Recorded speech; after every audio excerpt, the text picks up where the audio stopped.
Mic checker, chicka. It's not some, baby. Yeah, a one time, baby. What? For your mind, baby. Yeah, we gon' shine, baby. And what we do, we gon' grind, baby. Yeah, what? And this is another episode, sold of Swingers After Dark. And this is your host, not some, baby. Here we go. What's good, family? What's good? You know, how you ever asked yourself, why am I talking to this person? Why am I dealing with this individual? Why am I associating with these group of people? And you know, you got to realize the moment, whether somebody adds value into your life or they subtract. You understand me? Like, you have to figure out, is this person could help you advance in life and become a success story that you strive to be. And when I say advance, I'm not talking about monetary. I'm not talking about financially. Because people could inspire you and motivate you to do something in life, to do something positive, to do something productive in life. It's like that jumping cable that will help your car to start. You understand me? Like, I don't have to buy you a new car. I could just give you a jumping cable so you could get from A to Z. And that's what good associations is about. And you have people in these friendships, situationships, relationships, sexuationships. You have people in these ships that are not going anywhere, because a ship is supposed to take you to a destination from point A to point B. But all they have is a ship that's sinking in Titanic proportions, because they don't know how to measure value amongst people. You understand me? They just gossiping, shooting the shit all the time. There's nothing productive about their conversations. You know, it's like when I talk to my homies, like sometimes we like to shoot the shit. We like to have barbershop talk sometime. Like, all our conversations are not deep. But at the same time, I know I could get something valuable from him, because he have knowledge, wisdom, and understanding about subjects and issues and situations that I don't have knowledge of, that I'm ignorant of. And it's about trading ideas to help each other out. Like, he doesn't have to give me a red cent, but as long as he could give me the tools to sculpture my future and to mold my future the way I envision it, then he's an asset. And vice versa. As long as he's getting something from me that will help him out, then that's value. It's like an intangible, like words are intangible. It's something that you can't see. It's something that you can't cash in, because words are cheap. But as long as I could give you words of wisdom that could flip that intangible to something tangible, because you use my words of wisdom to empower yourself and to manifest my words into something tangible by the way of results and achievements, then I've done my part. You know, if I gave you lessons about how to write a book, if I gave you, you know, steps about writing a book, and you take heed to those steps and you write a book in X amount of months, then I've done my job. If I guide you and mentor you, if I guide and mentor you about the art of writing a book, then I've done my job. I'm not telling you what to write, but I'm giving you the steps. I'm giving you the do's and don'ts about how to write a book. You understand me? And you know, I have this belief, you know, every interaction is a transaction. I'm going to say that again. Every interaction is a transaction. What do you mean by that now, son? Listen, every interaction, you should get something from you speaking with that person. You know? Like, when I converse with you, I should get something valuable from our conversation. You feel me? It's like we're conversing for a purpose. With a purpose, rather. There's a purpose to our conversation. It's just not idle chatter. We're not chatty patties. Yeah, it's like, you know, everybody want to let their hair down and, you know, get into barbershop talk or even a little bit of gossip. I get it. You know, we're human at the end of the day.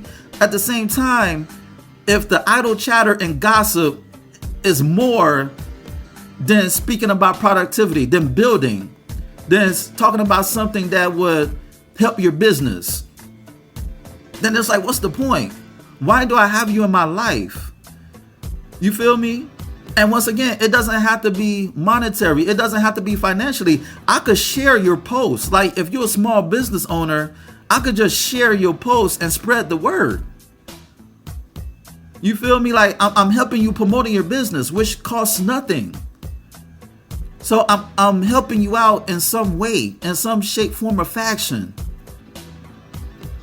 And then when you fashion my words to manifest into something that's tangible, like, you know, I may help you turn that 10 into 20, that 20 to 30, that 30 to 40, and so forth and so forth. How? Because I gave you the tools for you to work with. And it's for you to apply the tools that I gave you. And then if you don't know how to apply those tools, then I'm going to help you. I'm going to help you fish. I'm not going to feed you. I'm going to help you fish so you can feed yourself. And that's how you value. That's how you measure value amongst your relationships, your situationships, even your fuckships. Even if you're fucking somebody, what is that person giving you besides an orgasm and a nut? What is it? How's that person stimulating your mind? Like after I bust a nut, what am I getting after I leave you for the night or whatever the case may be? Now, once again, I'm not saying that every conversation got to be deep. I'm not saying that you got to be woke. I'm not saying you got to be conscious all the fucking time. But if idle chatter is 85% of your conversations, then it's like, what's the point? It's like sometimes you got to cut off people that you like because either they're toxic or they're not adding value to your life. Sometimes you got to cut people off, even if you like them, even if they're likable people.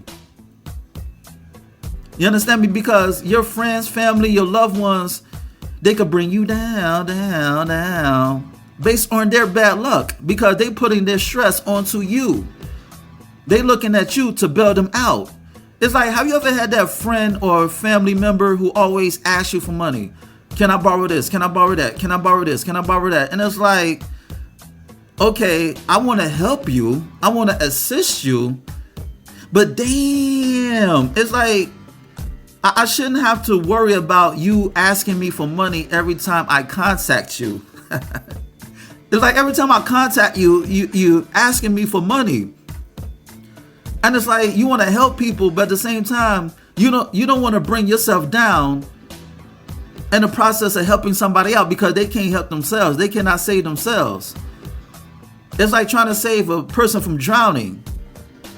But that person is bringing you down because that person is attached to an anvil that's bringing them down. And that anvil could be complacency. That anvil could be laziness. That anvil could be not being motivated to strive to do what they want to do in life. You know what I'm saying? And it's going to come to a point where you got to cut people off. And their problems become your problems if you don't.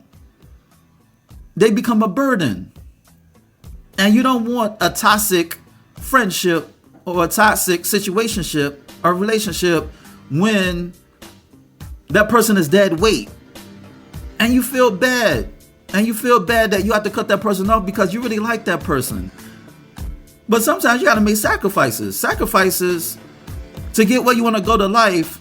A lot of times is mandatories. You have to cut people off. It's like how you gonna be friends with somebody who doesn't have a future or who doesn't see a future for themselves? It's impossible. It's like, how are you going to sharpen your sword with a butter knife? Especially when that person don't want to change and do better. They don't want to change. And me personally, I can't fuck with somebody who don't want to change a flaw. Like if I look in the mirror every day and I make personal assessments to change myself, then I expect you to do the same. As we become seasoned citizens, not senior citizens, as we become seasoned citizens. You know, if I'm striving to change my ways and actions, correct the ways and actions of myself, then I expect the people who I associate with to do the same. Because if you're stubborn, then you're not going to see where you go wrong or where you went wrong. You're not going to see the forest for the trees because you're so damn stubborn. You think, well, You should love me no matter what, by any means necessary. No, I'm not. Because if your personality and your behavior is a hindrance to you and to everybody else, then you have to change something. You have to modify something. And there's nothing wrong with that. It's like hitting the gym. You lifting weights, or you running on a treadmill or on a track or the Stairmaster. Not because you hate yourself, it's because you recognize something that needs improvement. You feel me? That doesn't mean you hate yourself or you don't value yourself. That just says that, okay, this is a problem and I'm gonna solve it. And for every problem, there's a solution. There's a solution for every problem. But how are you gonna deal with people who think that there's no problem to be solved? And that devalues you as a person, because listen, we're energy beings. You know, you could either attract people with magnetic or you could repel them. And toxicity is contagious. A lot of behaviors could be contagious. And people could bring you down based on their low vibrations, their low level thinking. Because how are you gonna forge or build a habit of what makes a person successful when you're surrounded by people who don't see more for themselves, who don't want to better themselves? There's no value in that. So you should surround people who could add something in your life. Like I said, it doesn't have to be money, but they could teach you how to make money. They could give you the game for you to apply. They could give you the game. You understand me? And that's how you measure value. When you could use something that people give you, when you could utilize the knowledge, wisdom, and understanding that somebody could give you to your benefit. And they benefit as well because they see the fruits of their labor through you. You feel me? And when I walk in the room, I don't want to be the richest or smartest person in the room. I want to learn something from you. I feel funny when I'm the most intelligent, smartest, wealthiest, richest person in the room. Because how can I learn from you when I'm at a place where you want to go, when I'm at a place where you want to be? You understand me? It's like, it doesn't, how can you sharpen my sword? The only thing that I could do is learn from your mistakes, but I already learned from your mistakes by not doing what you had done or what you're currently doing. And how you measure value. You measure value based on how people enhance